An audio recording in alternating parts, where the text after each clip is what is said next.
much of what happens on Wall Street is felt across the globe.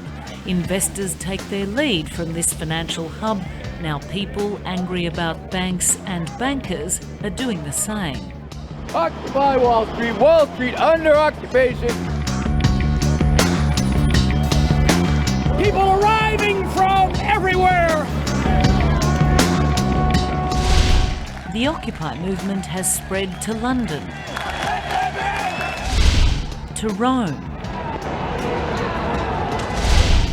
and here to downtown Dublin. We have probably in the region of 60 to 70 people who are sleeping here and hundreds of people who are coming by every day. Jonathan Sugarman isn't the kind of person you expect to meet at a rally against economic inequality. Hey, well done everybody. After all, he was a big city banker, the very breed of 21st century capitalist who's brought thousands of people onto the streets all over the world. The banks have all been nationalised because they ran out of money. But this insider is now as appalled as anyone here about a system that's making the poor pay for the mistakes of the rich. You have hospital wards shutting down, you have schools shutting down, you have public services that are now being curtailed because there's no money. The money's gone to the banks. Your money, my money, everyone's money has gone to the banks. What we need is for the regulation that exists to be enforced.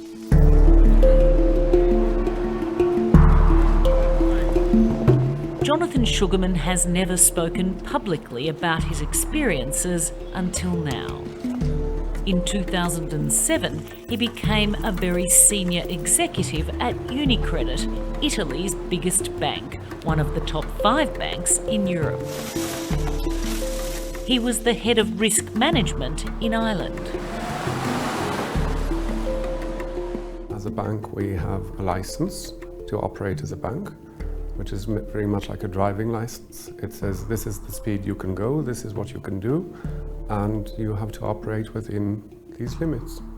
And it was my job to make sure that that was done every day. Jonathan Sugarman monitored the back office, the people responsible for checking the trades and the traders out front. He soon realised the numbers weren't adding up. He suspected his bank was breaching strict rules over how much cash and assets it's required to hold in reserve. And I insisted that we notified the regulator immediately, which is precisely what we are required under the terms of our licence and under Irish law to do. How certain are you that UniCredit broke the law while you were there? 100% certain. And to use the Irish expression, to be sure, that is why I brought in this London-based IT company, which had a very good reputation in Dublin, and the result was pretty horrific.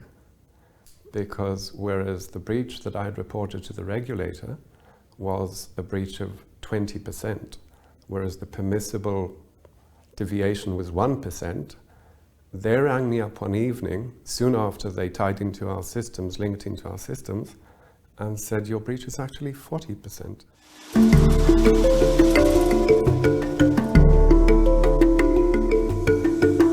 When he raised the alarm with his chief executive, the response was dismissive. It was a systems error. The risk manager was instructed to continue approving the deals. Jonathan Sugarman was in the thick of a reckless banking culture that was on a collision course with disaster.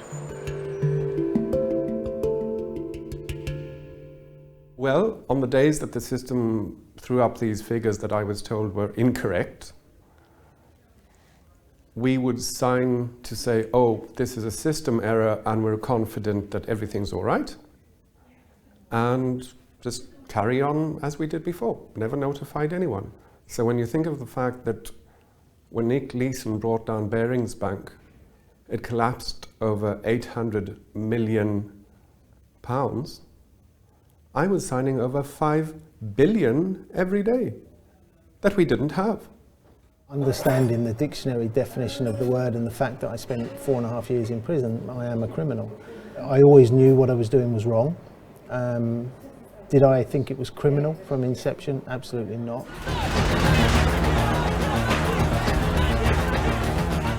It's been 16 years since Nick Leeson single-handedly brought down Britain's oldest bank, Barings. Fight for 1,000! Fight for 1,000! Come on! It was such a spectacular, audacious, outrageous act of financial skullduggery, Hollywood made a movie about it. I mean, success was the thing that I always wanted. And you know, conversely, my biggest fear was the fear of failure.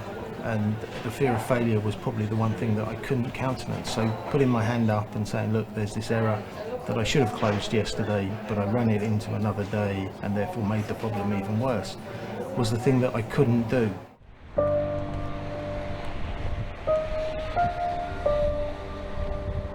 The bank was 233 years old. It had survived wars and the Great Depression, yet it took just one upstart 25-year-old futures trader to knock it over.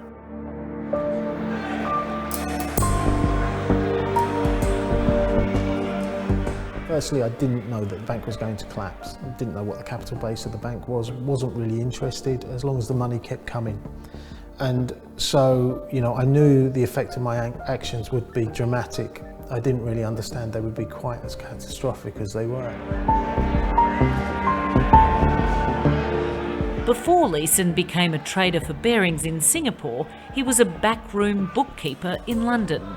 He knew how to work the system, keeping his losses out of sight in a secret fund. He was so good at covering his tracks, Barings thought he was making them millions and sent him more and more money to play with. It took the bank 3 years to wake up. By then, it was way too late. I didn't enjoy a moment of it. You know, there was always the fear that what was happening was going to be exposed, and that was always my greatest fear, because that would have highlighted my incompetence and negligence and failure to everybody around me, and that was the one thing that I didn't want to happen.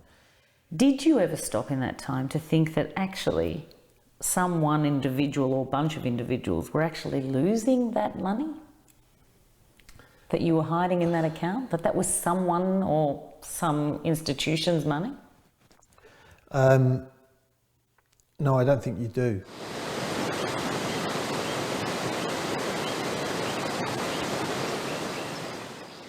Nick Leeson was convicted of fraud and spent 4 years in a Singaporean jail. He was released in 1999 and returned to make a new life for himself in Ireland. When I first came back from Singapore in 1999, I was regularly asked, you know, do you think this can happen again? And I know my answer was always no. And the reason why it was no was I know how incompetent and negligent I was. I know how incompetent and negligent the bank was. I know how bad the auditors were. I know how bad the regulators were. I know how bad the central bank was at the time. And I just believed that if you tried to build the probability of all that happening together at the same time in the future, the possibilities were extremely remote. London police have arrested a potential rogue trader who could have cost the Swiss banking group UBS an estimated $2 billion. The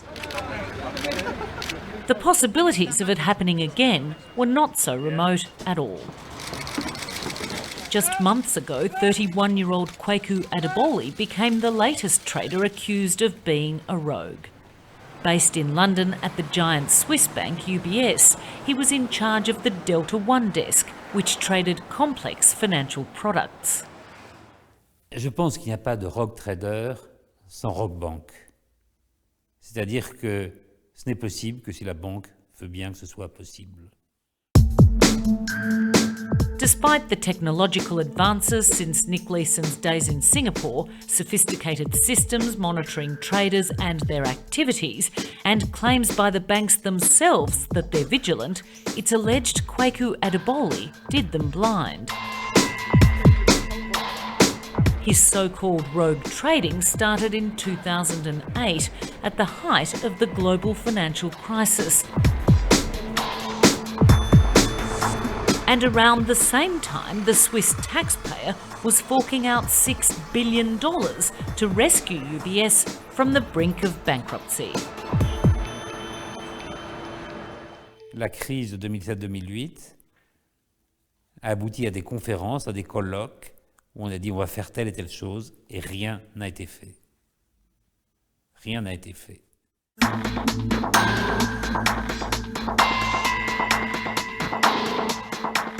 Olivier Metzner is one of the world's most sought-after criminal defence lawyers. His client, Jérôme Kerviel, is appealing a conviction for rogue trading at French bank Société Générale. He's said to have gambled away $6.5 billion, the biggest trading loss in history.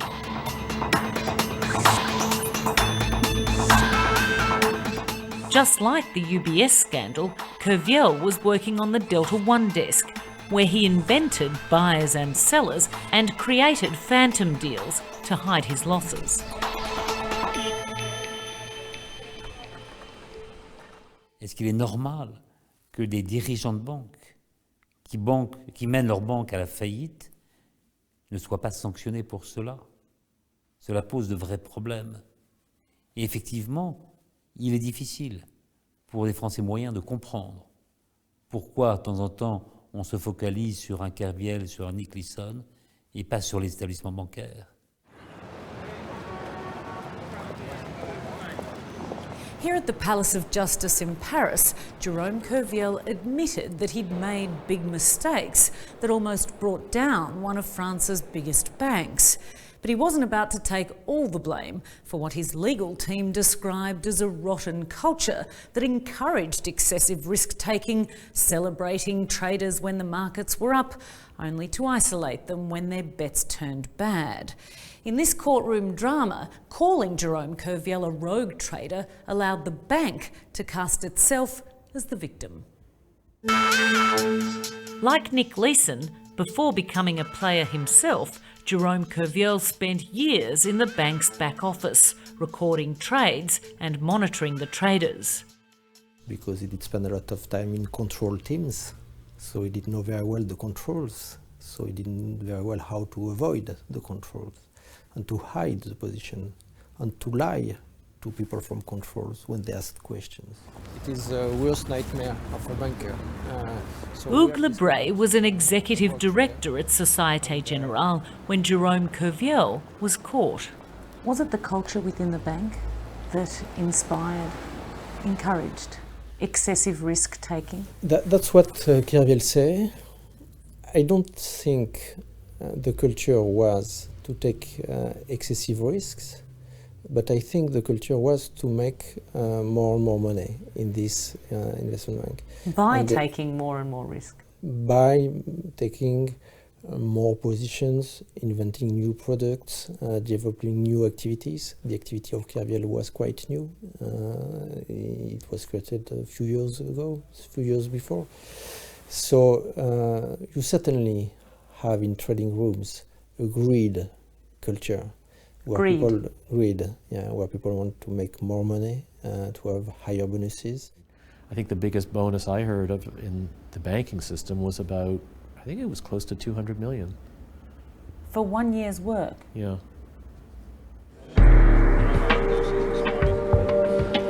There's very little in the way of reliable science behind what money market traders do, but science might help explain how they behave. During the dot-com bubble, I noticed that the behaviour of traders changed very noticeably. They're normally quite a prudent lot, yuppies with a family. But during the dot-com bubble, a lot of them, both on the trading floor and all along Wall Street, became euphoric, delusional. They had racing thoughts, diminished need for sleep. They were taking far more risk than they used to. The risk had terrible risk-reward trade-offs, and they seemed hornier than usual, given the amount of pornography on their computer screens back in the days when you could have porn on your computer screens. I was only later to find out that these were clinical symptoms of mania. You give him 14,000, 2,002. Bemis is looking 39 and about 35,000 if you want to buy 10 grand. John Coates spent 12 years on Wall Street, running his own derivatives trading desks at Goldman Sachs and at Deutsche Bank. He gave it all up to pursue a PhD at Cambridge. His specialty, neuroeconomics. The other thing I noticed at the time was that women were relatively immune to the behaviour I was seeing in the traders. So I was seeing this irrational exuberance. I thought it was chemical.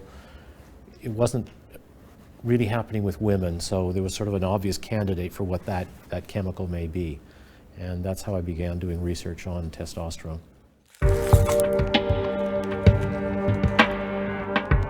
In the first study of its kind in the world, John Coates took saliva samples in a dealing room, matching the change in the traders' natural steroids with their profit and loss profile. His research took into account the risks they were taking and volatility in the markets. What we found was that when the traders' testosterone levels were high in the morning, they made a lot more money in the afternoon than they did on days when their testosterone levels were low in the morning. And it was a very powerful effect. This was huge. I mean, this effect, if you had annualized it, would have added up to about £1 million difference in their pocket at the end of the year. It may be just one factor among many driving traders, but what we do know from recent and current crises, the culture of risk within banks and by banks is a very powerful and very destructive force. And no one seems to know when risk becomes recklessness. What turned out during the housing bubble is that everybody was just taking huge risk. Everybody looked like a hero, and then when it blew up, everybody lost more money than they'd made in the past 5 years, but they didn't have to give back their bonuses. If they'd been assessed over a 5-year period, I don't think they would have been taking as much risk as they were. If you do have a situation where people believe there's no way the bank can go under, maybe because the government taxpayer is standing behind it, that encourages, it's almost a license for all sorts of risk-taking, which ought to be properly disciplined by the marketplace.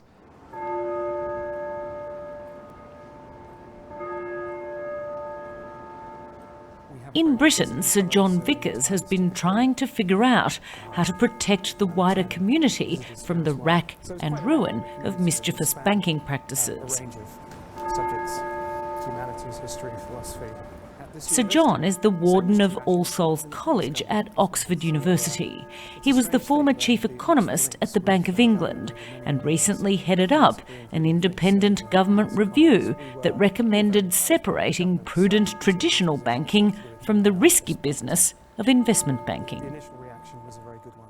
The principles behind that, in a way, are to say the simple deposit-taking, lending to individuals and small businesses through overdrafts and otherwise, that happens in the ring-fence bank. People want to do the sophisticated stuff, the complicated things, the international things. That's fine, that's up to them. But we've got to have a structure where there's no way that the taxpayer can be dragged into backstopping that if the risks go bad. But over in Ireland, whistleblowers like Jonathan Sugarman don't have a lot of faith in regulators and their rules. Why did you leave UniCredit? Because we were breaking the law, and it was my name on the reports day in, day out. So under the eyes of the law, I'm the person responsible to make sure that we kept within our speed limit. And we went way beyond our speed limit on several occasions. And the law was very clear. I could face 5 years in prison for doing that. And I just didn't want to go to prison. He rang the alarm that his bank was in serious breach of liquidity rules, but the reaction has been painfully slow and inconclusive. This is a grossly serious matter, and it has been reported to the financial regulator. There's been outrage in Parliament. And if we're not prepared to face this, and if we're not prepared to investigate it when the matters have been laid, then there is absolutely no hope for the financial system or for its reputation worldwide in this country. But 4 years on, even after Ireland was taken to the wall by aggressive, unsustainable banking, the Irish Central Bank says it's still looking into Sugarman's claims. And what did the police, the financial regulator, what did they do? Effectively nothing. Nothing at all. That is like walking into a police station with a knife with blood on it and say, I've just killed someone, and you expect the police to say, well, where's the body, where's the person, what have you done? And they just say, fine, just don't do it again. And that left me dumbfounded.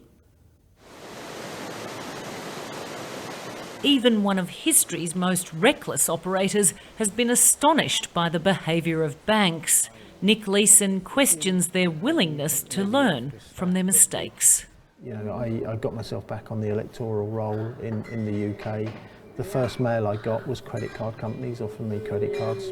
You know, I had an injunction against me for 100 million. I'd lost 860 million of an English bank's money, and people were willing to offer me credit cards immediately on return. So it showed you straight away that the controls and systems aren't in place that they need.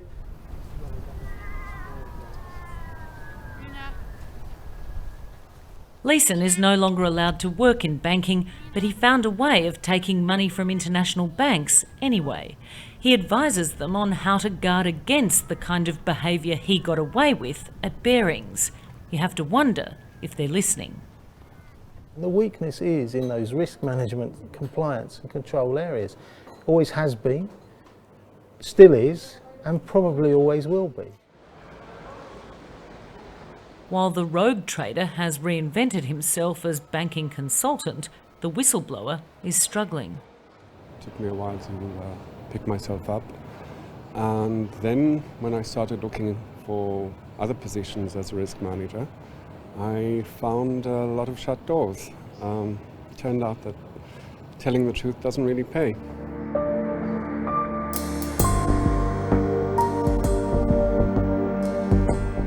Over the past 12 months, Jonathan Sugarman has been writing an anonymous blog detailing his experiences at UniCredit.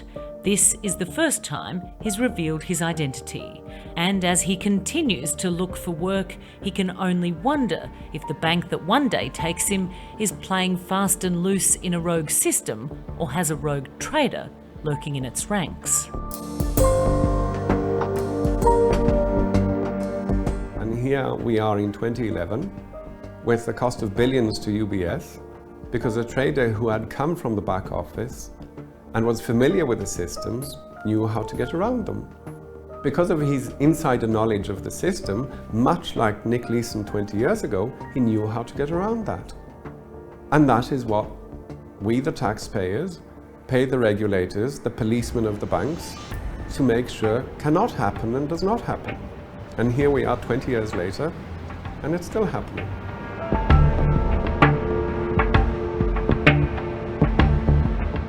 Remarkably, the rogue traders didn't actually pocket any of the money they punted on the markets. It's the rest of us who are still paying the bill for their bad behaviour and for the selective blindness of their bosses.